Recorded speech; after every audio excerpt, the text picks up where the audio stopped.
Hola, muy buenos días para todos. Muchísimas gracias por la conexión y la madrugada del día de hoy. En nombre de Andersen les damos la bienvenida y les agradecemos por acompañarnos en este espacio que hemos denominado de la documentación a la defensa, todo sobre precios de transferencia. Y para comenzar, quiero presentarles a tres profesionales que hoy nos acompañan y que compartirán su experiencia desde dos perspectivas muy importantes y complementarias en lo que es el régimen de precios de transferencia en Colombia. Por un lado, tenemos a Carolina Martínez, ella es socia de litigios en Andersen, Colombia, y es especialista en controversias tributarias y defensa de contribuyentes ante procesos de fiscalización, requerimientos y litigios con la administración tributaria. Nos acompaña también Lady Natalia Rojas García. Ella es directora de precios de transferencia de Andersen Colombia, con amplia experiencia asesorando compañías nacionales y multinacionales en la estructuración de políticas de precios de transferencia, análisis económicos y cumplimiento de obligaciones frente a la DIAN y otras administraciones tributarias de Latinoamérica. Y también nos acompaña Viviana Martínez, ella es consultora manager, quien lidera en compañía de Carolina los litigios relacionados a precios de transferencia dentro de la firma. Y mi nombre es Manuel Rodríguez López, yo hago parte del equipo de precios de transferencia de Andersen Colombia y tendré pues el gusto de acompañarlos como moderador durante este espacio. Y creo que justamente esa combinación entre un área de litigios y un área de precios de transferencia es la que nos da esa visión preventiva y también esa visión de defensa, que es lo que hace, pues digamos, especialmente interesante la conversación que tendremos el día de hoy. La dinámica será muy sencilla. En el link que les dejamos previo para la inscripción, dejamos unos espacios para que relacionaran algunas dudas, algunas preguntas que tuviesen sobre el régimen de precios de transferencia en Colombia, y la idea es que tomamos de toda esa muestra de preguntas en el orden en el que llegaron, que amablemente fueron muchas, seleccionamos algunas de estas para tratarlas y discutirlas acá. Digamos, ya tenemos unas seleccionadas, nos llegaron otras hoy, unas ayer, entonces dependiendo de cómo vaya la dinámica, igual si tenemos alguna duda, algún comentario, también podemos irlo dejando dentro del chat y tal vez lo podemos ir abordando mientras realizamos la conversación. Y entonces, la importancia de este espacio y la importancia de esos temas es porque tradicionalmente muchas empresas han visto los precios de transferencia como una obligación que aparece por allá una vez al año cuando llegan esos vencimientos en septiembre. Sin embargo, hoy pues la realidad es muy diferente. Cada vez vemos administraciones tributarias mucho más sofisticadas, con mayores herramientas tecnológicas y con un enfoque que ya no solo se va al tema formal, al tema de presentar a tiempo, sino que ya se está evaluando y se está haciendo una revisión a fondo y sustancial de lo que se está presentando por parte de los contribuyentes. Entonces, cada vez vemos administraciones tributarias con mayor capacidad técnica y que se están fijando y quieren entender cómo se están construyendo y cómo se están fijando esos precios de las operaciones intercompañía y si realmente existe esa operación, si hubo un beneficio económico, si existe sustancia y sobre todo si la documentación presentó o no, pues digamos, el soporte suficiente para soportar estas operaciones. Entonces, por acá ya está Nata, está Vivi, Caro, está con problemas de conexión, pero ya se está uniendo acá al webinar y yo creo que podemos iniciar la conversación con una de las preguntas que amablemente nos dejaron ustedes y es, ¿los precios de transferencia deben verse únicamente como una obligación tributaria o también como una herramienta para gestionar riesgos fiscales y respaldar decisiones estratégicas? Yo creo que digamos, esta pregunta resume muy bien, digamos, como este propósito de este webinar y para tratar de darle la importancia, digamos, a lo que es un estudio y a esta obligación tributaria. Entonces ahí no sé si Natalia puedes de pronto explicarnos un poco más cómo esto cobra relevancia actualmente. Ok, muy buenos días. Gracias, Manuel, por la moderación y gracias a todos los que madrugaron con nosotros en este jueves para conversar sobre este tema. Pues bueno, tema de precios de transferencia, como lo vamos a ver a lo largo de la charla y como algunos de ustedes de pronto lo han podido percibir dentro de la gestión tributaria, abarca digamos, la medición y la verificación de la legitimidad de las operaciones entre vinculados económicos y su impacto en la declaración de renta. Pero si uno se pone a pensar, antes de llegar a la declaración de renta, hay un efecto contable y financiero. ¿Por qué? Porque dentro de un grupo multinacional, las dinámicas actuales y pues del el día a día exigen que se realicen operaciones de compra, venta, servicios, financiamiento y más allá, antes de pensar en el impuesto, antes de pensar de pronto en los cumplimientos, sí es necesario saber, ok, si estoy haciendo esta operación con un vinculado, ¿cuál debería ser la remuneración? ¿Cómo se debe gestionar? ¿Cuál es el soporte adecuado que debe tener ese tipo de transacción? Ya que como ya lo hemos venido conversando en otros espacios, cuando se tienen operaciones entre vinculados, pueden haber algunas tentaciones para modificar o manipular algunos precios. Entonces, antes de llegar al tema fiscal, sí es importante tener unas definiciones y unos criterios financieros de cómo pactar esas operaciones. Eso nos va a llevar efectivamente de la mano de los objetivos financieros de la compañía, los objetivos operativos, los riesgos y las funciones que desempeñan los grupos multinacionales. Ahí eso nos llevará a estructurar las operaciones, cuál debe ser la adecuada remuneración y a partir de ahí, cuál es la consecuencia fiscal. En esta medida, la determinación y la gestión y la planeación de estas operaciones es un proceso que lleva una anticipación. No solamente se va a esperar hasta la documentación. En la documentación, en el estudio, en el informe local o en el informe maestro, lo que vamos a ver es se va a ver una radiografía y se va a, digamos, materializar las obligaciones sustanciales del régimen, pero todo esto inicia cuando yo hago la operación con mis vinculados y cuando efectivamente superviso que esa operación esté alineada con los objetivos operativos financieros de la organización y que financieramente sea correcta, contablemente registrada y que al final la consecuencia fiscal sea, digamos, la justa, correcta dentro de los parámetros, digamos, de mercado y operativos estándar. Esa sería como la primera reflexión. Entonces, allí, antes que el cumplimiento, antes que de elaborar una declaración de renta o en nuestro caso los medios magnéticos, yo debo tener como la claridad de que esas operaciones fueron realizadas a unos precios con unas políticas debidamente establecidas que muchas veces vienen direccionadas desde casa matriz y por eso, digamos, eso me ayuda bastante a adelantar trabajo y a ir asegurando la obligación sustancial, que recordemos es eh, realizar nuestras operaciones con vinculados como si se realizaran con independientes en circunstancias comparables. Entonces, digamos, el cumplimiento de ese principio fundamental inicia mucho antes de que nos sentemos a hacer el informe local e incluso mucho antes de que nos sentemos a hacer nuestra declaración de renta como contribuyentes. Súper, súper, Nata. Gracias ahí por la explicación ahí como previa, ¿no es cierto?, a la Uh -huh. obligación. Y ahora ya de pronto desde litigios, ¿cómo lo ves, Caro, tú? Ahí de pronto explicar cómo un buen estudio podría llegar a reducir esos riesgos de fiscalización y de futuros de pronto procesos frente a la autoridad. Sí, de acuerdo. Primero, muchas gracias a todos los asistentes por, como dice Natalia, madrugar con nosotros en este espacio que hemos diseñado justamente para poder, y lo hemos hecho así con mucha intención, que esto sea más un tema, un live, como le decimos, para que podamos estudiar esas preguntas que ustedes tienen desde precios de transferencia y toda la interacción que tiene con el tema del litigio tributario.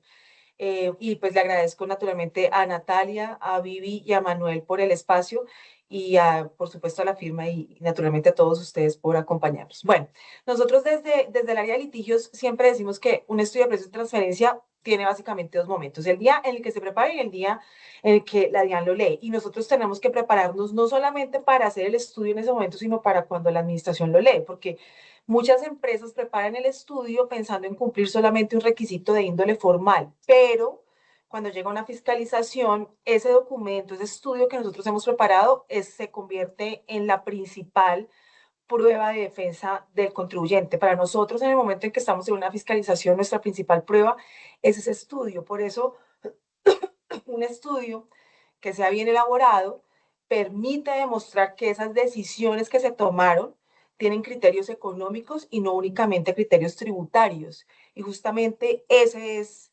el propósito de ese estudio de precios de transferencia, y eso va a reducir significativamente el riesgo de fiscalización y facilita realmente el riesgo y facilita la defensa. Pero es muy importante entender que un buen estudio de precios de transferencia no nos va a mitigar la fiscalización, pero sí es un escudo, porque el tema de la fiscalización en la administración viene de otras fuentes, o sea, hay cruces en medios magnéticos, hay sectores, se hacen perfilamientos, no depende de mi estudio, pero sí cuando me llegue la fiscalización, yo si tengo un buen estudio puedo tener una gran defensa porque me va a servir para impedir una sanción o para impedir un litigio. Y adicionalmente con Viviana, que es con la persona con la que lideramos la práctica de litigio, y ella que es muy experta en precios de transferencia, siempre cuando estamos frente a un litigio de precios de transferencia, nosotros sabemos realmente que el tema no es tanto el tema formal, que ya la administración ha ido sofisticándose en eso, y ya podemos decir que las fiscalizaciones no es tanto propiamente por el tema formal, porque hace muchos años, y Natalia estará muy de acuerdo en esto, hace muchos años nosotros lo que teníamos era simplemente sanciones por no haber cumplido correctamente el deber formal de presentar el estudio o la declaración. Eso era lo que teníamos antes, pero hoy en día, como se ha sofisticado la administración y tenemos ya litigios diferentes, lo que nosotros decimos con Vivi es: esto no es solamente un tema formal, esto es un tema que va a impactar directamente la renta. Entonces, nuestra defensa tiene que empezar mucho antes de requerimiento, nuestra defensa tiene que empezar también en el momento de la preparación del estudio, y entender que ese estudio la administración lo va a ver unos años después, porque recordemos que la firmeza de las declaraciones de renta de los contribuyentes que están obligados al régimen de precios de transferencia es una firmeza ampliada de 5 años. La administración va a leer este estudio en 4 años, en 3 años. Y nosotros tenemos que hacernos las preguntas, no solamente que nos hacemos cuando hacemos el estudio, sino las preguntas que nos haría la DIAN en el momento de la fiscalización. Desde la perspectiva del litigio, entonces también, pues nosotros entendemos que un buen estudio eh, es ese escudo de fiscalización que tenemos ante la administración. Súper. Eh, Gracias. y Perdón. ya, Y muchas ya. gracias. Gracias ahí, Caro. Entonces, teniendo en cuenta esa importancia de la elaboración, tanto lo preliminar como el después de, creo que entonces es importante remitirnos a otra de esas preguntas en la cual nos decían cuál es el proceso que debería seguir una empresa para cumplir adecuadamente con sus obligaciones de precios de transferencia. Y yo creo que acá, Vivi, si nos puedes apoyar explicando de pronto cuál es esa importancia de documentar oportunamente, pues para evitar en principio esas contingencias futuras. Listo. Buenos días para todos. Nuevamente, gracias por madrugar con nosotros, 7:30 de la mañana. Bueno, yo creo que esta pregunta, claro, va muy atada a lo que venían explicando Carolina y Natalia, y también es el inicio de lo que hay que revisar, pues al final, pues cuando tenemos operaciones y demás. Entonces, al final del año fiscal tendremos que estar revisando, ¿será que sí tengo que presentar? Primero, ¿será que estoy sujeto al régimen de precios de transferencia? ¿Será que si estoy sujeto al régimen de precios voy a tener que cumplir con esas obligaciones? Y entonces acá creo que es importante identificar cuáles son esas obligaciones que tenemos dentro del régimen de precios de transferencia. Y acá Natalia lo mencionó ahorita, y podemos dividirlo, digamos que en dos grandes grupos. Uno, que es muy importante y pues digamos es la finalidad propiamente del régimen, que es cumplir con el principio de plena competencia, que es lo que llamamos la obligación sustancial dentro del régimen. Y y digamos que eso esencialmente impacta la renta. Eso está relacionado directamente con la renta, ¿sí? Pero tenemos otras obligaciones, otros deberes, digamos, atados a esa obligación sustancial, que tienen que ver con la presentación de formatos, formularios, que son la declaración informativa, y también la documentación comprobatoria, que tiene una serie, digamos, de obligaciones adicionales. Y entonces dentro de esa obligación, dentro de esa documentación comprobatoria vamos a encontrar el informe local, el informe maestro, el informe país por país, y entonces tenemos que estar preparados, revisar los topes, revisar si las operaciones también están sujetas a documentación. Cuando aquí hablamos de documentación, porque podríamos confundirnos también en varias cosas, y es que, claro, documentación es mucho lo que decía Carolina y es prepararnos, no desde el momento, o sea, voy a presentar y presento y ya, y ahí me desligo de todo, no, realmente todo comienza en el año grabable mientras están ocurriendo las operaciones, porque pues tengo que documentar las operaciones, pero también, pues aquí cuando nos referimos a documentar las operaciones, también hablamos del cumplimiento de esos deberes formales. Tengo que presentar la declaración informativa. Declaración informativa. En la declaración informativa, ¿qué operaciones tengo que incluir? Tengo que presentar la documentación comprobatoria. ¿Cuáles son esos formularios o esas partes de la documentación comprobatoria que tengo que presentar? ¿Cuándo tengo que presentarla? Porque claro, el hecho de no presentarla, no presentarla a tiempo o que la presente, pero me falta información en esa documentación comprobatoria, por ejemplo, puede traer implicaciones pues sancionatorias y demás, y pues naturalmente eso no es lo que vamos a querer. Entonces por eso prepararnos para esa documentación es entender cuáles son las obligaciones del régimen, cómo tengo que cumplirlas, cuándo tengo que cumplirlas y obviamente la forma en la que tengo que hacerlo, que yo creo que eso es pues muy importante. Muchas veces estamos un poco desligados de qué es lo que hay que hacer, cómo tengo que hacerlo. Entonces creo que también la importancia y lo que queremos compartirles un poco en este webinar para que estemos muy atentos a qué es lo que tengo que hacer y cuándo tengo que hacerlo, y evitarnos esas futuras contingencias que serían pues básicamente temas sancionatorios. Y también algo importante que yo creo que hay que tener en cuenta también desde lo sustancial, y es que naturalmente todo lo que esté en el régimen de precios, es decir, todo lo que yo cumpla en el régimen, pues tiene que ser consecuente con lo que esté en mi renta y seguramente lo que esté en mi contabilidad, lo que tengo en mis estados financieros y demás, pues todo que estar armonizado, ¿sí? Entonces, eso también hace parte de evitar contingencias, pero particularmente en la documentación es entender que tengo que presentar, cuáles son esos plazos, repito, esos topes para reportar operaciones, porque no en todos los casos, aunque esté sujeto al régimen de precios, voy a tener que reportar de pronto todas las operaciones. Entonces hay que estar muy pendientes de ese tipo de asuntos. Si hay una duda, es mejor aclararla y no quedarse con la duda y después tener ahí esa contingencia de una sanción o de algún tema que me pueda hacer corregir mi renta, pues hay que estar pendientes de eso. Entonces yo creo que ya le doy la palabra a Nata, que ya ella como experta en régimen de precios de transferencia, pues nos va a contar un poco más de cuáles son esas obligaciones, cómo identificarlas y demás. Ok, claro, cuando ya digamos ciñéndonos a la pregunta y cómo empezar, creo que el proceso el proceso para abordar el cumplimiento y la elaboración de esta documentación debe estar orientado a plasmar en esa documentación la realidad económica, operativa y funcional de esas operaciones y efectivamente argumentar de tal manera que la administración tributaria y todos los interesados efectivamente puedan corroborar que estas operaciones vinculadas fueron realizadas conservando el principio de plena competencia. Entonces, para eso se requiere, uno, delimitar muy bien cuál fue la operación u operaciones que se realizaron con los vinculados del exterior. Con los vinculados del exterior se pueden realizar N cantidad de operaciones y esa delineación implica que nosotros podamos en el estudio evidenciar o verificar cuáles fueron efectivamente las funciones realizadas por cada una de las partes involucradas, los activos utilizados y los riesgos asumidos. Y ojo con el tema de riesgo porque digamos que bajo la lógica económica siempre se asume o siempre digamos que se considera que entre más riesgos, entre más funciones se realicen y entre más activos se impriman en en esa operación, debería haber una remuneración equivalente, proporcional.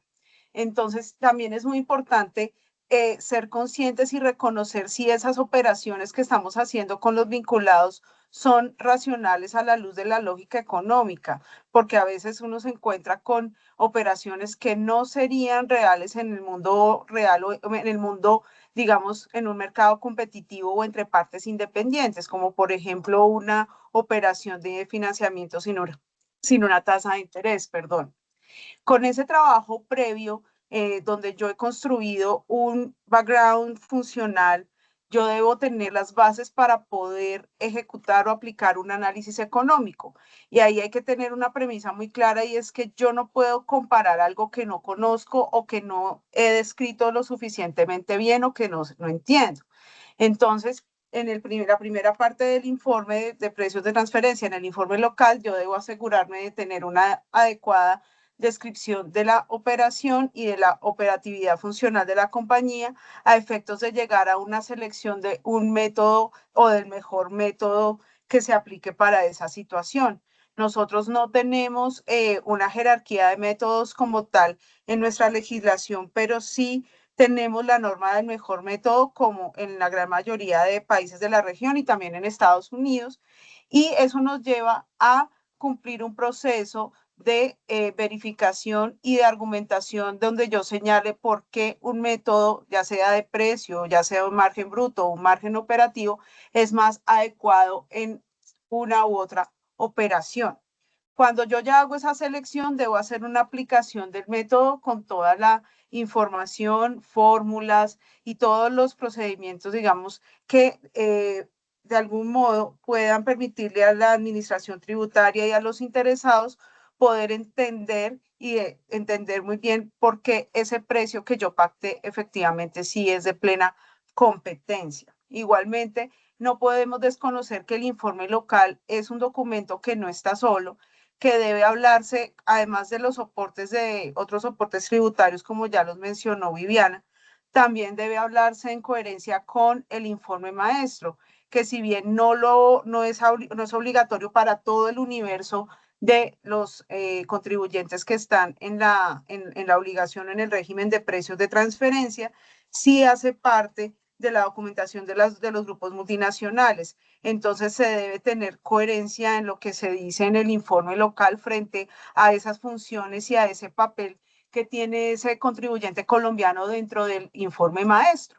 Entonces ahí muchas veces ese informe maestro nos llega en inglés o nos llega tarde o no lo alcanzamos a revisar, pero es importante tener ese espacio como de verificar que sí estamos guardando coherencia entre las funciones, activos y riesgos que me asignan a nivel, por decirlo así, multinacional frente a lo que yo estoy diciendo en mi informe local. Porque si bien el informe maestro no deriva en un ajuste fiscal como si sucede con el informe local, es un elemento importante que puede tener la administración para detectar o generar algún riesgo o alguna alerta, digamos, en el cumplimiento tributario. Entonces, creo que esa sería como la observación allí.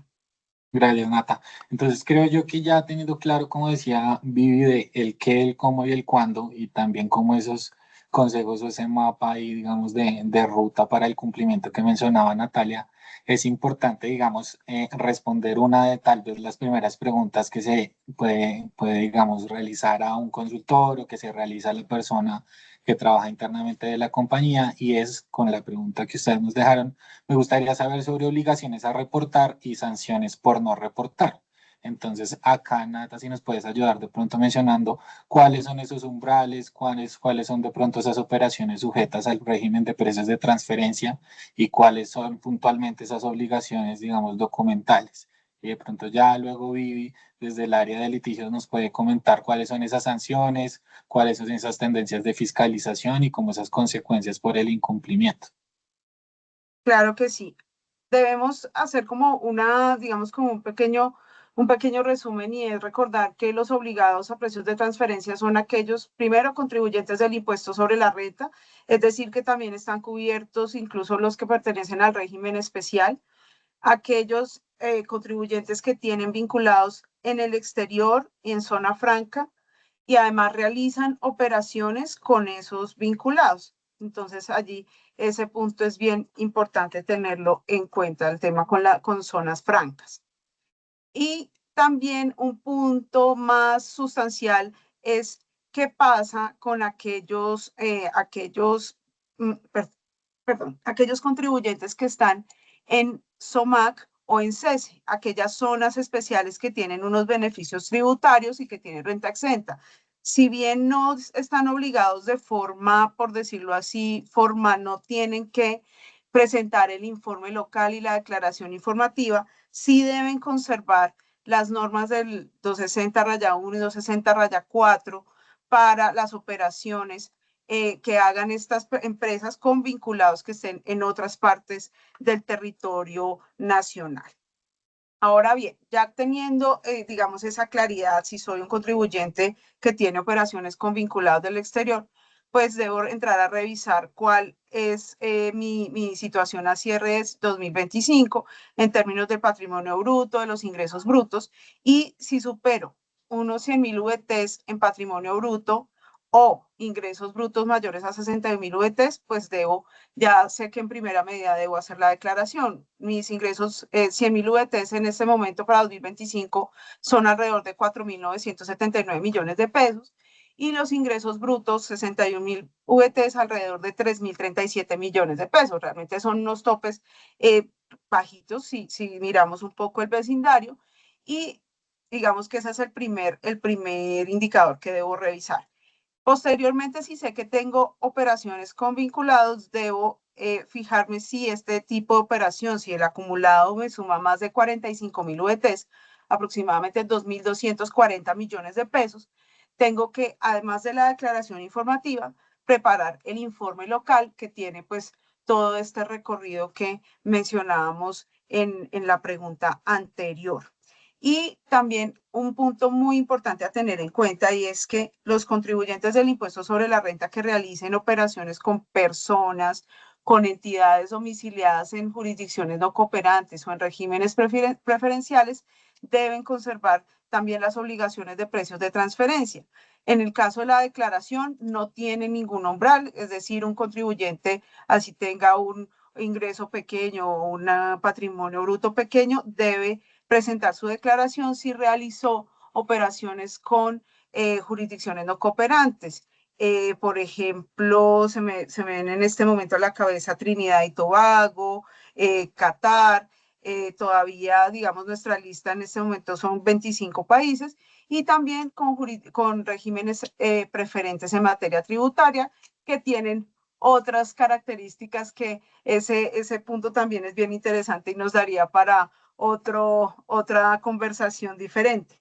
Pero hay que considerar y hay que tener muy presente esas operaciones al exterior y de pronto revisar esos pagos que se realicen en alguna jurisdicción o algún país o alguna zona particular, si vale la pena hacer una doble revisión, ya que ahorita, por ejemplo, seguramente todos ya hemos reportado medios magnéticos, entonces bien vale la pena hacer un barrido para poder estar seguros y definir esas obligaciones de la mejor manera posible. Ahora bien, el informe maestro es importante tener en cuenta que es, como lo mencionaba ahorita en la pregunta anterior, una radiografía del grupo multinacional y digamos que se enfoca en esos contribuyentes, en los grupos multinacionales. Entonces, están obligados a prepararlo aquellos contribuyentes que hacen el informe local y que además pertenecen a un grupo multinacional. ¿Y qué es pertenecer a un grupo multinacional? Que estemos un grupo de compañías que operan en 2 o más jurisdicciones tributarias diferentes y además consolidan estados financieros. Entonces, mucho ojo ahí a revisar esa obligación porque tenemos que confirmarla en el formulario 120. ¿Listo? Entonces, ahí también hace parte de la documentación comprobatoria y se debe presentar en septiembre también junto con el local y la declaración. Y ya el informe país por país, pues sí, sabemos que es un universo muy reducido de contribuyentes, limitado a aquellas casas matrices residentes en Colombia con 80 millones de VTs de ingresos consolidados, que eso nos da poco más de 3 billones, 3.8 billones de pesos en ingresos. Y ellos presentan este informe en diciembre, que ya es, digamos, un punto bastante específico. Entonces, digamos que de forma general, esos son como los umbrales, digamos, para las obligaciones formales en Colombia. Super Nata. Y ahí, Vivi, de pronto, ¿qué comentario tienes sobre las sanciones, fiscalizaciones? Claro, bueno, digamos que la pregunta está muy dirigida también como a cuando no se presenta información. Antes de contarles cuáles son esas sanciones, pues si quiero como hacer un barrido general digamos, las sanciones de precios de transferencia, realmente, pues se pueden referir en cuanto a las obligaciones propiamente del régimen, es decir, presentación de la declaración informativa y la documentación comprobatoria. Entonces se puede referir primero a cualquiera de esos dos deberes. Estas sanciones están en el artículo 260-11 del Estatuto Tributario. Estas son sanciones propiamente por el incumplimiento de los deberes formales de la presentación de declaración o documentación comprobatoria y pues además de las sanciones por no presentar cualquiera declaración o documentación comprobatoria, también pues está sanción por extemporaneidad, sanción por omisión, sanción por errores, digamos, en la información. En el caso del informe país por país, por ejemplo, la sanción no es la del artículo 260-11, sino el artículo 651 del Estatuto Tributario. Muchos de ustedes ya de pronto estarán familiarizados con esa sanción, eh, porque pues es la sanción normal por no presentar información, pero pues digamos que esta es como la que menos pues como la más escasa porque realmente no muchos contribuyentes están en la obligación de presentar ese informe país por país, pero en todo caso, para que sepan, primero que para el caso del informe país por país, si no se presenta la información, ¿cuál es la sanción? La del artículo 651 del Estatuto Tributario, que es la que ya conocemos, eh, que dependiendo, pues, si es por no presentar información, por presentarla de forma extemporánea o con errores, pues ya, allá están como los valores que se han de pagar por esa sanción.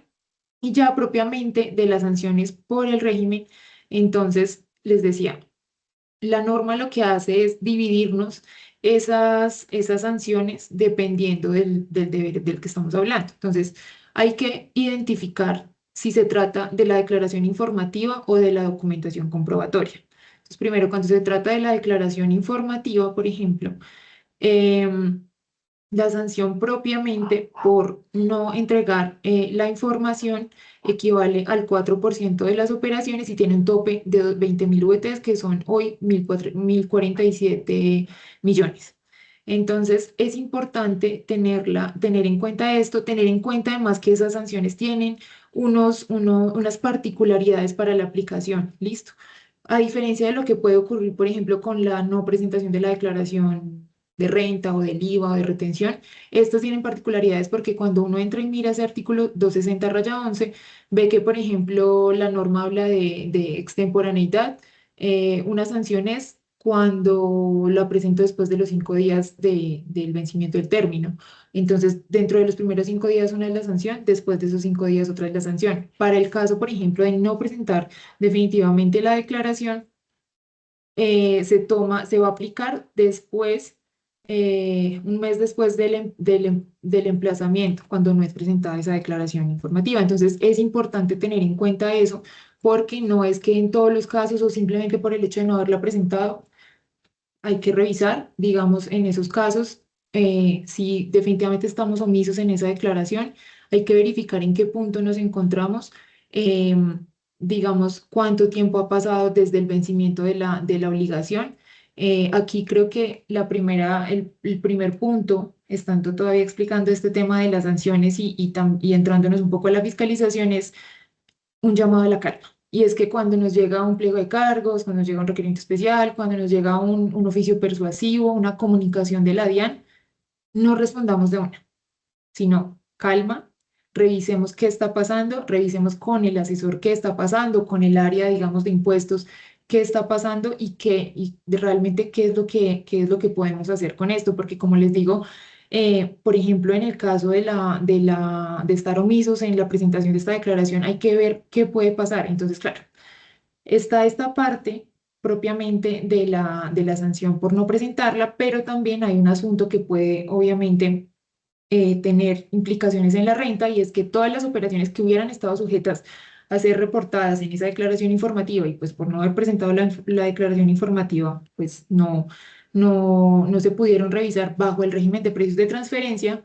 Lo que va a pasar es que van a ser no deducibles esas operaciones. Si las operaciones que probablemente son de un monto considerable no fueron documentadas debidamente, pues no van a ser deducibles. Entonces ahí ya tenemos dos consecuencias. Una consecuencia que tiene que ver con la sanción propiamente por no presentar la declaración informativa, pero hay una consecuencia todavía más importante, creería yo, y pues también muy relevante, y es que si la operación que está ya en la renta me la tomé como una deducción, o bueno, es un gasto, es un costo, etcétera, pues, ¿qué va a pasar? Que va a ser no deducible, que me van a rechazar ese costo y pues eso obviamente va a tener unas implicaciones en temas de un mayor impuesto o una menor pérdida, o bueno, habrá que revisar cuáles son esas implicaciones. Entonces, vamos a ver cómo eso ya no se va a volver solamente una implicación de tengo que pagar esta sanción por no haber presentado la declaración, sino además voy a tener me van a rechazar estos costos, estos gastos, y eso me va a implicar un mayor gasto también en temas de seguramente mayor impuesto, intereses, sanciones y demás. Entonces, esto, pues digamos que por eso, volviendo a la pregunta anterior, hay que estar muy pendientes de qué me toca cumplir y cuándo me toca cumplir con esas obligaciones. Entonces, básicamente, esto es el tema de la no presentación de la declaración informativa. Pero resulta que también tenemos un tema, ustedes van y revisan el artículo 260-11 y habla de la omisión de información. Y es la omisión de información propiamente dentro de la declaración. O sea, la presenté, pero me faltó información relevante dentro de esa declaración. En la documentación comprobatoria vamos a ver algo similar. Eh, Vamos a tener una sanción por no presentar la documentación comprobatoria. Por no presentar la documentación comprobatoria y digamos que eso va a tener unos topes. Recordemos que esta sanción del 260-11 aplica específicamente para temas del informe local y el informe maestro. El informe país por país, que también hace parte de la documentación comprobatoria, si estoy obligado a ello y pues ocurrió algo con ese informe local, la sanción es la del 651. Entonces acá nos referimos solamente a lo que pase con el informe local o con el informe maestro.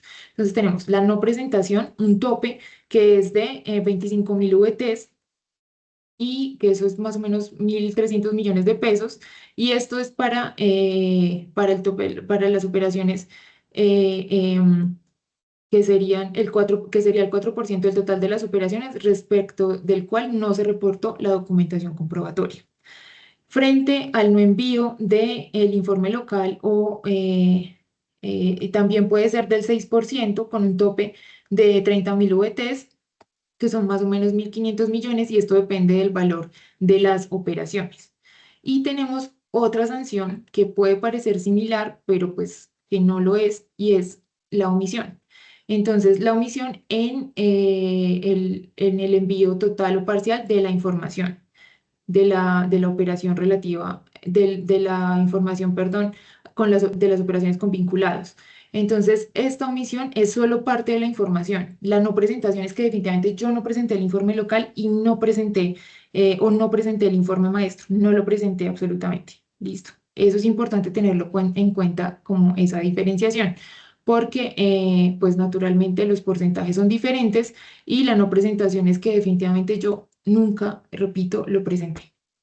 En cuanto a la omisión, voy a hacer acá como un recorderis de algo que estaba también diciendo Carolina, y es que la jurisprudencia hoy del Consejo de Estado está más dirigida, y los casos realmente están más dirigidos a temas sustanciales, al tema de si se cumple o no con todos los requisitos del régimen, pero más desde la revisión de los métodos escogidos.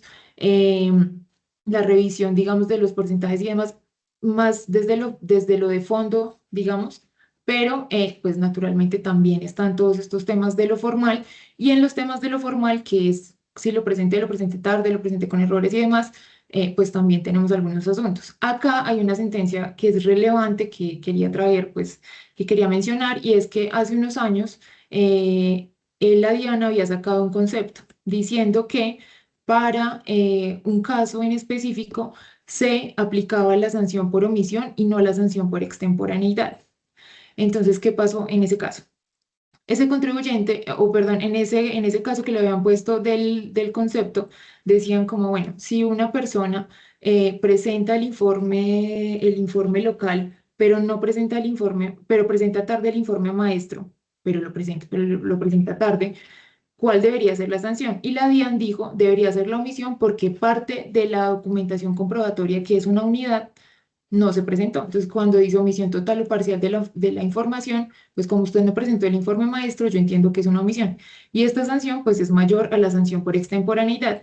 Y la sanción por extemporaneidad, dependiendo del momento en el que se presente, va a ser mayor o menor, pero en todo caso va a ser mucho menor que la sanción por omisión. Entonces, en ese caso, ¿qué dijo el Consejo de Estado? En ese caso, el Consejo de Estado dijo, mire, si usted tiene el informe local y tiene el informe maestro, si presenta el informe local y presenta el informe maestro, pero lo presenta tarde, yo entiendo que es una sanción, pero por extemporaneidad, porque usted lo que hizo fue presentar parte de esa información de manera extemporánea. Y sí la presentó, presentó todo, pero lo presentó de manera extemporánea. Entonces eso quiere decir que pues para ese caso también la sanción va a ser menor. Entonces también hay que revisar, digamos, esas normas, verificar en qué hecho nos encontramos, en qué hecho es sancionable, pues porque obviamente dependiendo de también una forma de verlo es el momento en el que cumplo con la obligación y en el que puede entrar la DIAN también a como comenzar a revisarme todos los temas. Entonces, pues digamos que puede ser mayor a medida que va avanzando, digamos, el proceso y a medida que va avanzando el tiempo, también a medida que mientras más tiempo transcurra desde el momento del vencimiento hasta que la DIAN venga y me busque, digamos, por esa sanción o por esa obligación más bien, pues mayor va a ser la sanción.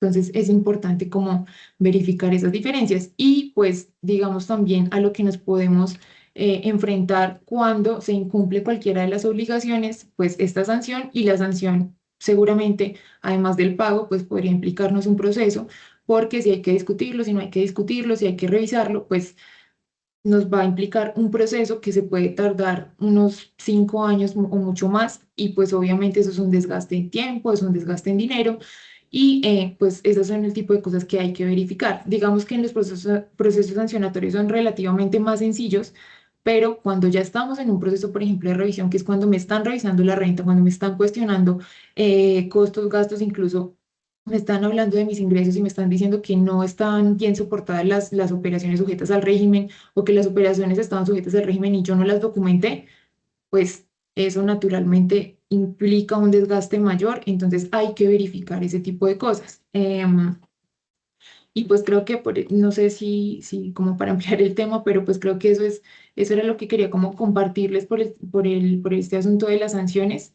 Realmente las sanciones están allí, digamos, 260 rayado 11, quería compartirles ese tema de la sentencia porque me parece importante como esa distinción que además implica eventualmente pues una mucho menor sanción y pues que tengan en cuenta dónde están esas sanciones, qué podría pasar, cómo podrían aplicarse. Ah, bueno, y un punto final es que en el caso por ejemplo, lo que les decía, no documentar las operaciones, pues eso naturalmente va a tener una implicación sí o sí en la renta, pues porque eh, digamos que esa verificación del principio de plena competencia, pues ¿para qué es? Para verificar que esas operaciones sujetas al régimen, si lo cumplieron, no lo cumplieron y si son o no válidas o deducibles más bien en el impuesto de la renta, en el impuesto de renta. Entonces, el hecho de que eventualmente me puedan rechazar esas operaciones, esas deducciones, esos costos y demás en la renta implica unas sanciones también que va a ser, si yo voluntariamente pues voy a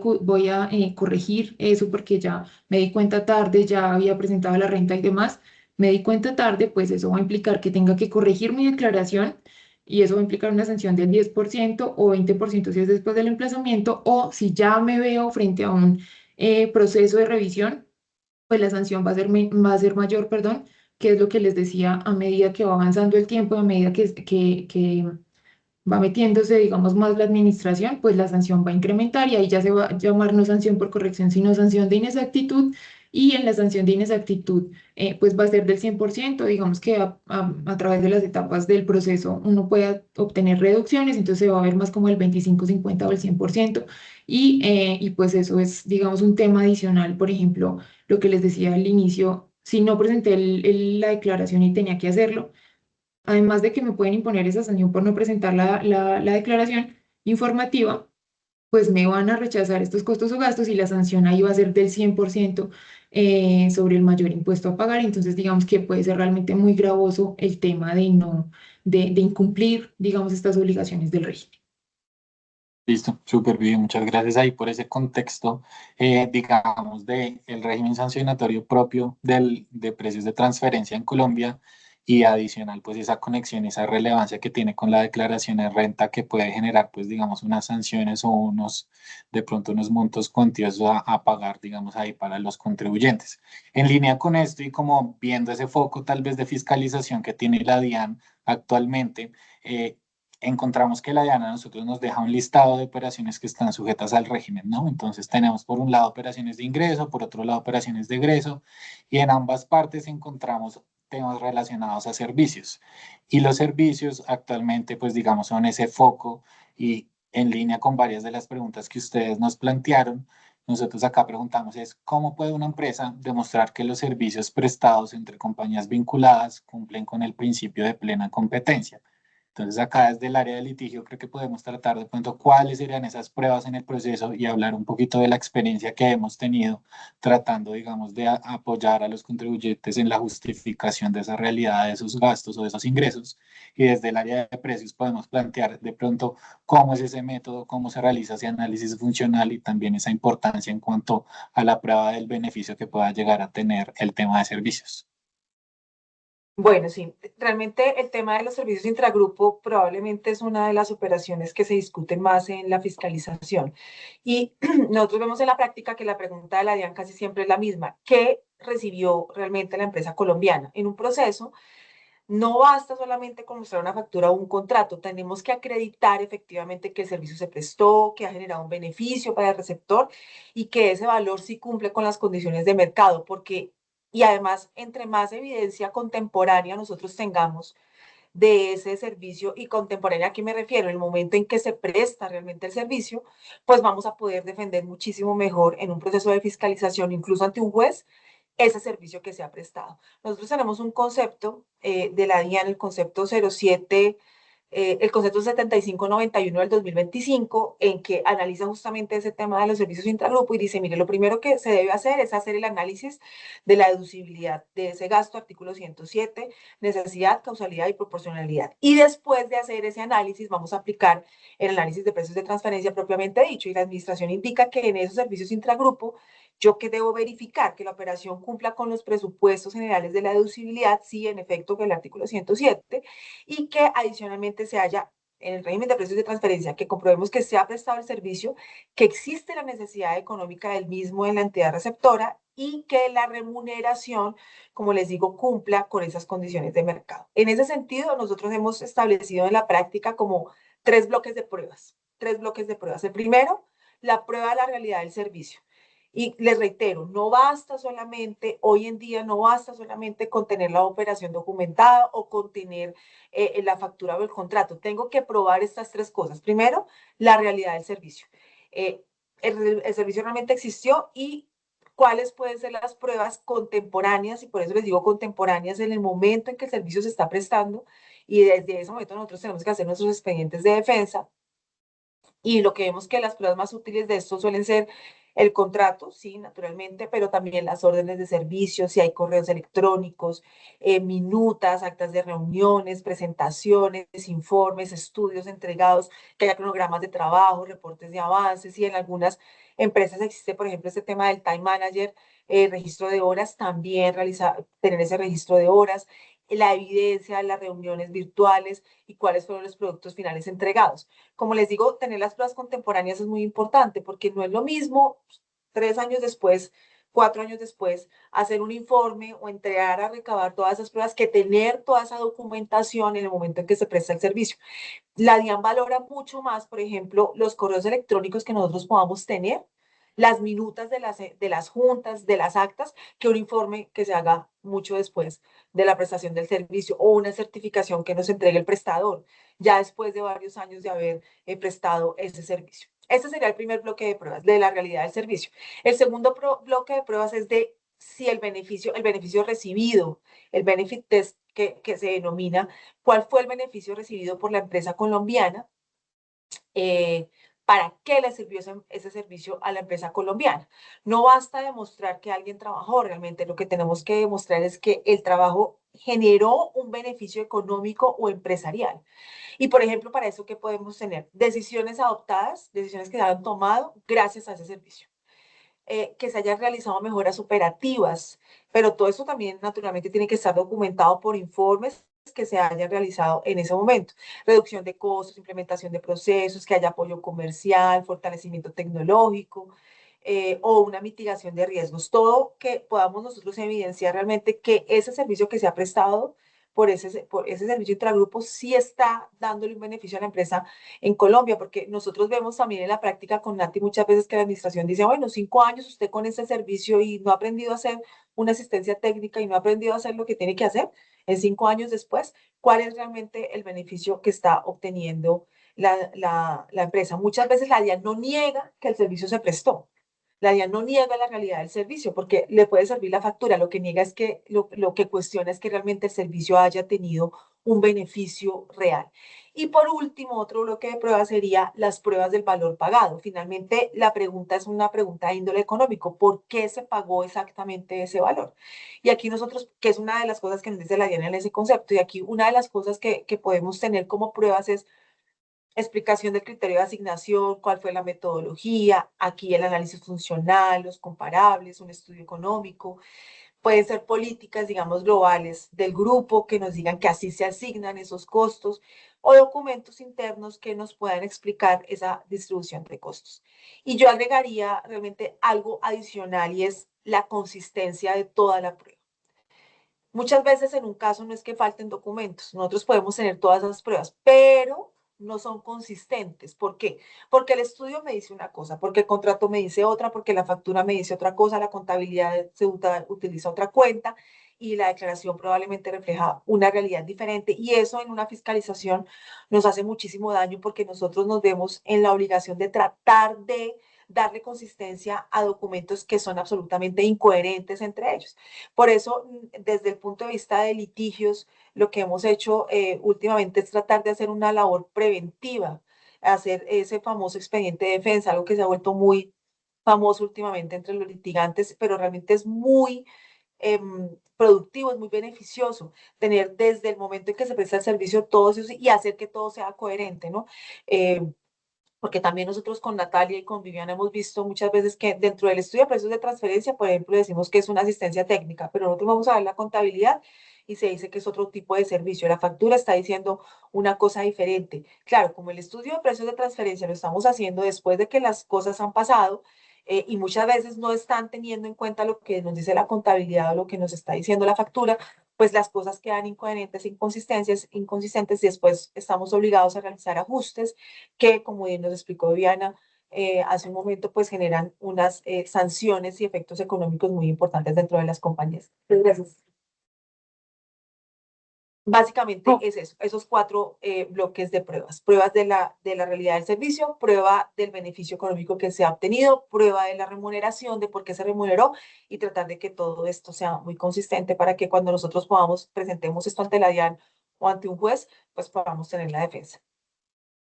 Ok, complementando lo que mencionaba Carolina, efectivamente, desde el punto de vista de precios de transferencia, prevalece, además, pues tras haber superado el cumplimiento de los requisitos del artículo 107, es necesario demostrar y documentar que efectivamente la conducta real de las partes es consistente con lo que dicen los acuerdos. Entonces, también es importante darle relevancia no solamente a lo que pasa en Colombia de pronto como receptor o prestador de servicios, sino que en el análisis de precios de transferencia, en el funcional de esos servicios, debe haber también información de ambas partes, no solamente de quien está presentando el informe aquí en Colombia, sino también del vinculado del exterior y por eso seguramente en algún caso tendremos que pedir informes, segmentaciones de las partes relacionadas del exterior. También es muy importante, ya habiendo superado el tema del 107, verificar, ok, ¿es necesario o no es necesario? Si no es necesario, pues, y no supera ese artículo, pues no será un gasto deducible. Pero si vemos que efectivamente es necesario, pues habría que mirar si de pronto hay otro punto que debemos preguntarnos si es cobrable o no es cobrable, porque hay unos gastos que se hacen, unas actividades que se hacen al interior de los grupos multinacionales que no necesariamente se pueden cobrar. Por ejemplo, cuando hay duplicaciones, y en esto el último documento que sacó la OCDE para consulta pública, digamos, es muy enfática. Hay unos casos en los que se permite duplicar algunas actividades. Por ejemplo, si estamos frente a una reestructuración o un proceso complejo, yo puedo hacer consultar unas segundas o terceras opiniones para revisar ese tema. Y ahí no cabría el concepto de duplicación, pero hay que sustentarlo. También hay un concepto muy importante que es la actividad de accionista. Si mi casa matriz me va a cobrar por el hecho me va a cobrar las gestiones que ella está haciendo para fondearme, para conseguir más dinero para el grupo, eso no necesariamente es un servicio que se pueda cobrar. Si es un servicio intragrupo, claro que sí, y en algún momento puede que tenga algún beneficio, pero no lo puedo cobrar porque realmente es una actividad que es para el beneficio y es en virtud de la conservación o vigilancia de los intereses de esa casa matriz. Y también los beneficios incidentales, esas cosas que una subsidiaria o una empresa perteneciente a un grupo multinacional puede generar o puede obtener algunos descuentos, algunos beneficios por el simple hecho de hacer parte de un grupo multinacional. Eso no es cobrable al interior de los grupos multinacionales. Y ahí vale la pena mencionar una sentencia que salió el día de ayer sobre el respaldo implícito de los grupos de las casas matrices en las operaciones de financiamiento, que es un tema que no necesariamente debe quedar explícito en el contrato de financiamiento en este caso, sino que por el hecho de ese respaldo implícito que tiene mi casa matriz sobre mis operaciones, eso de alguna manera contribuye a que mi riesgo sea menor y por ende el costo de financiamiento es también menor. Entonces, teniendo en cuenta que ya efectivamente NISI no es un servicio que no es duplicado, no es una actividad de accionista y tampoco corresponde a un beneficio incidental y que, bueno, está bien que me lo cobren, pues ahí ya entramos a mirar cómo es el tema del test de beneficio. Y ahí es donde viene la pregunta. ¿Una empresa independiente en circunstancias comparables habría estado dispuesta a pagar por esa actividad que me está cobrando mi casa matriz? Si yo no puedo responder esa pregunta de forma afirmativa, pues ahí algo está pasando. Ahí me parece importante tener en cuenta qué es el beneficio. Entonces, el beneficio, claro, el beneficio que en materia de precios de transferencia, ¿qué consiste? Pues alguna mejora económica por el hecho de yo tener ese servicio. Y ojo, porque el beneficio económico no significa en sí, no significa que la remuneración de precios de transferencia esté bien o mal. O son conceptos diferentes. Entonces, ahí tenemos que empezar a, digamos, como a separar ese tema. Entonces, en el test de beneficio yo debo tener en cuenta, ok, ¿estaría una empresa independiente dispuesta a pagar por este tema? Y dos, ¿qué me aporta? ¿Cuál es el valor económico comercial que me aporta ese servicio en mi negocio por recibirlo? Entonces, cuando yo puedo responder a esa pregunta y tengo los elementos, ok, supero ese test. Ahora bien, después yo tengo que revisar, bueno, ¿cómo me van a cobrar o cómo vamos a cobrar ese servicio? A veces hay servicios que son fácilmente identificables, entonces, mira, es unas horas de consultoría que valen tanto, listo, un precio comparable y ya. Pero hay otros, la mayoría de los casos, donde tenemos que hacer un cargo indirecto, donde tenemos que reunirnos y decir, bueno, esos son unos servicios que tenemos que compartir entre todos porque es un soporte administrativo que se basa en el uso de unas horas de un personal de soporte que realiza actividades desde un centro de servicios ubicado en tal parte para todo el grupo. Entonces, ¿cómo lo vamos a manejar? En este caso, pues ahí tendremos que mirar unos acuerdos de niveles de servicio, tendremos que revisar de pronto unas llaves de asignación por número de empleados, transacciones procesadas, metros cuadrados en algunos casos, todo eso muy alineado a la actividad que realiza la compañía. Y pues eso nos llevará más en detalle a decir, bueno, yo esto lo puedo en métodos de precios de transferencia con un PC o en la mayoría de los casos con un margen, y ahí entro a otra, digamos, como a otro tema, y es ese servicio que me prestan, ¿es de un alto valor agregado o es de bajo valor agregado? Porque si es un bajo valor agregado y es un servicio sencillo de soporte administrativo, pues yo puedo aplicar a la opción de simplificación que existe en las guías de la OCDE, donde puedo aplicar un 5% estándar, que en teoría esto debería facilitarme más el cumplimiento, pero pues todavía sigue, digamos, con todas las obligaciones digamos, de documentación.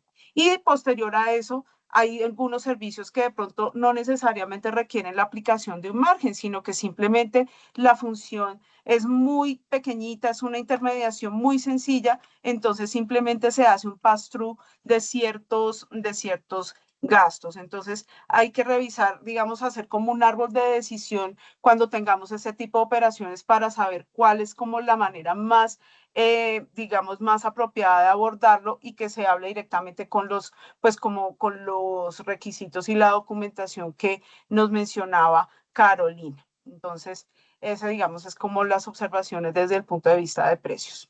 Súper, muchas gracias, Nata. Entonces, muy importante tener en cuenta ese test de beneficio frente a los servicios que se pueden prestar entre compañías vinculadas y adicional, pues esa existencia y también esa consistencia en cuanto a los soportes que se pueden tener para que sean de pronto utilizados como prueba ante una eventual fiscalización, ¿no?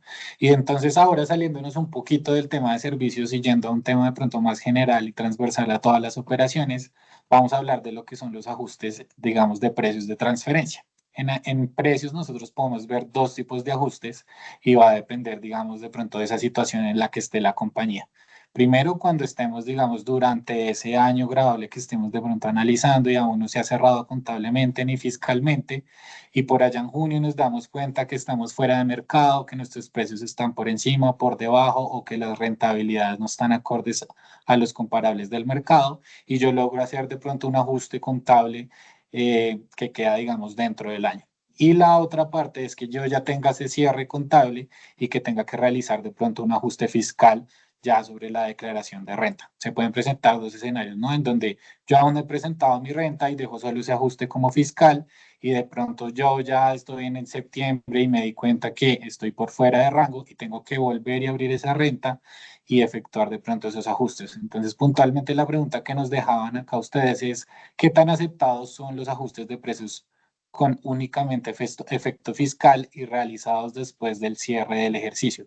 Entonces ahí de pronto en cuanto a la viabilidad de estos ajustes y cómo proceden, ¿cuál sería ahí el comentario desde precios de transferencia, Nata? Ok, desde el punto de vista, mejor dicho, dado que digamos, el objetivo del régimen de precios de transferencia es la legitimidad del impuesto sobre la renta cuando hay operaciones entre vinculados, claramente los ajustes de precios que se hacen con posterioridad al cierre contable y que ya efectivamente no puedo, por decirlo así, hacer toda la documentación y el registro contable, son completamente válidos. Lo que debo hacer es atender a lo dispuesto por la legislación en el sentido de que debo irme a la mediana, dependiendo de la operación que sea, tengo que reducirme mis ingresos o mis gastos para llegar a ese margen o a ese precio que está indicado en la mediana pues, según el análisis que yo tenga. Entonces, allí, digamos que para evitar, digamos que hay tres momentos claves o, bueno, varios momentos claves en los que uno debería moverse, y es que uno es el momento en el que hace la operación, que debería, digamos, ahí desde ese momento aplicar el principio de plena competencia y considerar un precio o margen de mercado. Si no lo hice, entonces ojalá antes de cerrar el año decir, ok, listo, yo facturo, emito una factura, una nota de débito, una nota de crédito, algún ajuste, o dependiendo del tipo de operación, porque pues en algunos casos pueden haber implicaciones en aduanas. Entonces ahí pues tengo la opción también de poder hacer algo. Luego, de cara a la provisión de renta. Pero si ya se cierra ese momento, llega antes de la declaración de renta, correr asamblea de accionistas, todo ese tema, mis dividendos, cómo lo voy a manejar, pero ahí ya el tema es eminentemente fiscal. pero pues digamos que alcanzo a salvar la situación. Y el último momento y el peor de los escenarios es cuando llego a julio y estoy haciendo el estudio y me doy cuenta que mi operación está muy mal. Entonces me toca devolverme, hacer sanción por corrección. Bueno, en eso Viviana y Caro claramente tienen mucha más experiencia que yo. Y efectivamente, pues es digamos, el peor de los escenarios. Entonces, por eso el ciclo de análisis de precios de transferencia casi que es durante todo, nosotros terminamos vencimientos y ya tenemos que estar pensando en el cumplimiento del año siguiente, a efectos de poder anticipar lo que pueden, a los ajustes o las cosas que se necesiten arreglar para el año grabable 2026. Entonces tenemos como esa ventanita entre octubre y diciembre para poder aplicar algún tipo de correctivo en caso de que tengamos algún problema con nuestras operaciones vinculadas. Súper, gracias Nata. Y Caro, ahí desde el litigio y desde el acompañamiento que tú le has realizado a diferentes clientes, ¿cuáles son esos riesgos que tú de pronto puedes evidenciar cuando se presentan esos ajustes dentro de esos procesos? Claro, es que desde el punto de vista jurídico y como lo ha anticipado Nata, realmente no existe ninguna prohibición para realizar un ajuste después de que se ha cerrado el ejercicio. Jurídicamente hablando, es absolutamente válido, es posible, se puede hacer. La verdadera pregunta de eso es cuáles son las consecuencias tributarias, sancionatorias y probatorias del ajuste. Cuando nosotros realizamos unos ajustes que no tienen un sustento económico documental, eso, y además cuando son después del cierre fiscal, y no responden a una política que ha sido previamente definida por la compañía, eso puede tener muchos cuestionamientos por parte de la administración y puede ser una alerta para la administración en relación con esa declaración de renta que después de todo, si yo ya realizo el ajuste, como nos decía Nata, en ese otro momento en el que ya he presentado mi declaración de renta y estoy obligado a hacer una corrección de la declaración, pues ahí sí que es verdad que yo tengo que tener muy bien documentado desde el punto de vista económico y, por supuesto, probatorio ese ajuste para poderlo justificar ante la administración. Eso desde el punto de vista probatorio y naturalmente eso va a tener un tema sancionatorio que es la sanción por corrección de la declaración, que puede ser del 10% o del 20% si es con posterioridad a un emplazamiento. En estos casos, pues como será un ajuste voluntario que nosotros estamos encontrando, es un poco el análisis de la pregunta, pues tener una sanción del 10% que naturalmente la podemos reducir si tenemos derecho a la reducción del artículo 640. Y pues como les reitero, lo que tenemos que tener en cuenta es que eso esté completamente y absolutamente documentado y probado y que corresponda a una realidad que yo pueda sustentarle a la administración. Pero jurídicamente hablando, pues la respuesta es sí, se puede hacer, es viable, es válido. Es más, cuáles son, por eso se tiene que analizar mucho esto desde el punto de vista, pues muy integral, qué es lo que yo tengo que probarle después de la administración, cómo se lo voy a probar y cuál es la consecuencia económica que voy a soportar si tengo que abrir una declaración para corregir. Súper, gracias, Caro. Entonces ahí muy importante tener ese soporte económico muy bien detallado, ojalá dentro del estudio y si no dentro de ese archivo de defensa que le permita, digamos, a la DIAN o a un tercero de pronto entender muy bien cuál es ese ajuste y cuál es la justificación puntual de ese ajuste. Ahora saliéndonos un poco ya de ese tema, vamos a otra pregunta que nos realizan acá y es, si una entidad tuvo transacciones con un vinculado que parte del año estuvo en zona franca y luego en TAN, ¿cómo debería, digamos, analizarse esas operaciones cuando las contrapartes cambian, digamos, en el transcurso de un año fiscal su condición tributaria? Ahí no sé, Nata, qué comentarios tenemos ahí de pronto sobre ese tratamiento técnico y sobre esa documentación relacionada. Wow, lo que pasa es que sí, o sea, habría que mirar digamos, en qué momento dejó de ser dejó de ser usuario de zona franca, porque al final la renta, entonces, cuando al momento de hacer la declaración de renta, ¿cuál tarifa van a aplicar? ¿Sí? Eso sería lo primero. Entonces ahí esa pregunta está bien interesante porque digamos que lo que en algún momento tuvo un caso parecido, pero con un tema de una fusión y realmente se tomó como la fecha de corte. Bueno, tomemos las operaciones hasta cuando que se realizaron hasta el momento en que usted dejó de ser el usuario. Pero en este caso sí valdría la pena mirarlo eh, con la tarifa de renta que al final, ¿cuál sería la que van a aplicar en la declaración? Porque finalmente ese es el punto que a mí digamos, es lo que a mí me lleva a hacer precios con zona franca.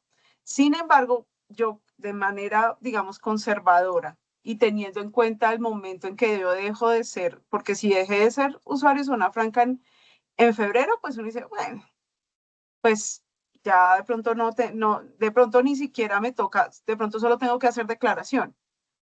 Pero si fue por ahí en octubre, dice, bueno, pues ya es casi una muy buena parte del año, creo que por media de precaución y pues mientras se termina de arreglar la cosa y consolidar todo el tema, pues yo creo que es una buena práctica evaluar todas las operaciones como si hubiera cerrado el año en zona franca.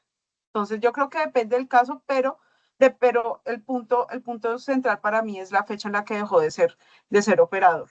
Y si es digamos, si ha pasado más de 6 meses, yo consideraría analizar todas las operaciones del año, digamos, en modo digamos, de algún modo ser conservadores y pues de paso estoy cumpliendo artículo 90 de forma indirecta.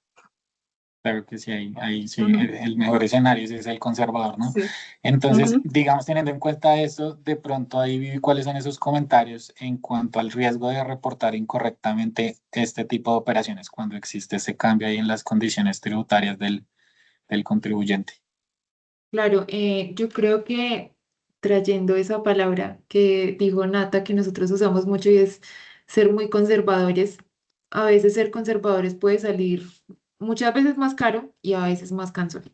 Y eso es porque, claro, yo tengo, digamos que el punto es, de pronto ya no está en zona franca y demás, y se sale, como dice Nata, pues por ejemplo, si es en febrero, es que casi todo el año está por fuera de la zona franca, entonces como que uno podría cuestionarse si está uno obligado, pero si ya es en octubre o es en junio, pues como que ya es más dudoso. Pero yo creo que en este, y sobre todo en este punto, de pronto es muy importante la verdad, ser más conservadores, porque no ser tan conservadores puede implicar pues varias cosas y ya las hemos venido hablando y es, me puede implicar sanciones, me puede implicar que me cuestionen costos, que me cuestionen gastos, porque no sometí esas operaciones, digamos que en un momento del año puede decirse que estaban sujetas al régimen.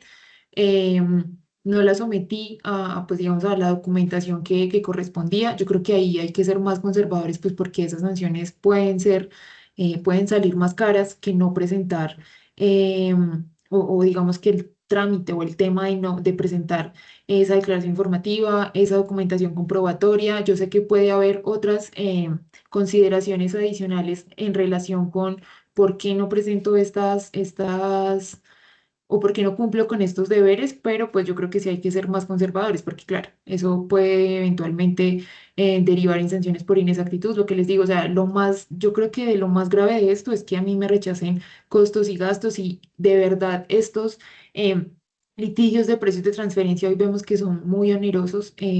Muchas veces los litigios, por ejemplo, pueden tener dos, tres glosas o tienen una sola glosa y son de precios, pero son de mucho dinero porque las operaciones pues digamos que tienen un costo importante. Entonces yo creo que, y además del costo de ese mayor impuesto, pues está el costo de esa sanción, está el costo de esos intereses, repito, el costo en tiempo, en ese desgaste que implica. Entonces yo creo que en este punto creo que es de ser muy conservadores y yo también creo que, pues siendo muy razonables, el hecho de que parte del año no hubiera estado, digamos, en zona franca o sí, no hubiera estado en zona franca, pues no implica automáticamente que me salgo del régimen. Yo creo que al contrario, el hecho de estar en zona franca implica que tengo que revisar si sí estaba en el régimen, pues porque si cumplo con los topes y tengo que cumplir con las obligaciones, es más como, digamos, irse hacia esa posición más conservadora. Gracias, Vi. Pues yo creo que la conclusión es que hay muchos temas a tener en cuenta y digamos ya cerrando este espacio y en línea con muchas de las preguntas que nos dejaron, ¿en qué recomendarían a quienes desean especializarse en precios de transferencia? ¿Qué habilidades debe desarrollar un profesional para implementar proyectos de precios de transferencia dentro de una organización? Saber sobre cursos aplicativos sobre el tema, cursos de implementación. Entonces, acá le pregunto acá a todo el equipo, de pronto, ¿cuál es la recomendación en cuanto a esos cursos o esa formación técnica de pronto que las personas puedan acceder para saber un poco más sobre este tema? Eh, yo creo que le doy la palabra a Nata, que ella tiene información importante sobre eso. Ok, el próximo 14 de julio inicia el curso de precios de transferencia del ICDT y pues nosotros cuatro somos, y Viviana me pareció verla por ahí conectada también. Somos conferencistas en ese curso en diferentes temas específicos. Yo ya es la cuarta ocasión que tengo el privilegio de dirigir el curso y siempre me he preocupado por abarcar, digamos, como estas cosas que de forma muy general ustedes consultaron. En ese curso seguramente tendremos la oportunidad de desarrollarlas con más detalle. Entonces, para los que quieran ampliar como su conocimiento, esa es una gran, digamos, es una gran oportunidad. Y ya, digamos, como,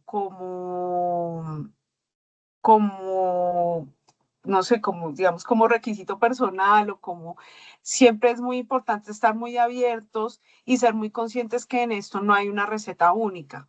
Siempre una empresa nunca va a ser igual a otra, una empresa cambia mucho de un año a otro, ser muy observadores del contexto, porque muchas veces el contexto nos da, digamos, como que nos da las explicaciones de por qué sucedieron unas cosas y de pronto por qué tenemos algunos resultados tan diferentes respecto de un año o porque no podemos hacer algunas cosas que sí podemos hacer en otras compañías. Eso es básicamente como digamos, como las cosas que se deberían tener en cuenta para poder abordar este tema.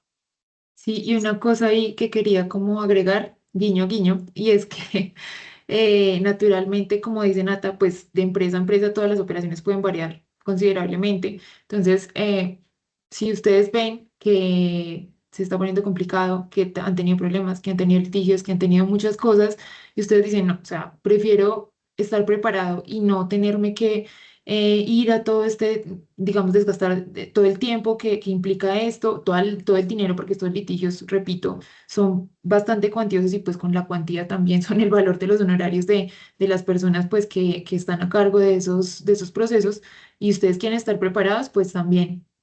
Eh, puede haber, digamos, cursos personalizados, por así decirse, y la posibilidad, obviamente, de capacitar a todas esas personas del área de impuestos, del área de las áreas, incluso comerciales, para, pues, digamos, comenzar a documentar y entender todo este régimen y estar preparados para evitar justamente que cualquier cosa de estas pueda pasar, cualquier sanción, cualquier tema, cualquier controversia. Entonces también ahí por eso digo guiño, guiño y guiño, guiño, porque pues también para eso estamos. Si ustedes requieren como esas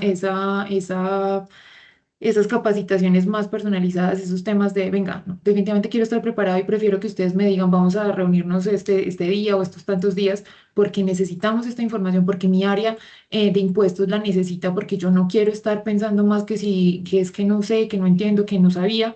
Entonces, pues también quería hacer como ese Ujú, aporte. de acuerdo. Bueno, y yo, por último, yo considero que está muy bien que nos capacitemos desde el punto de vista técnico.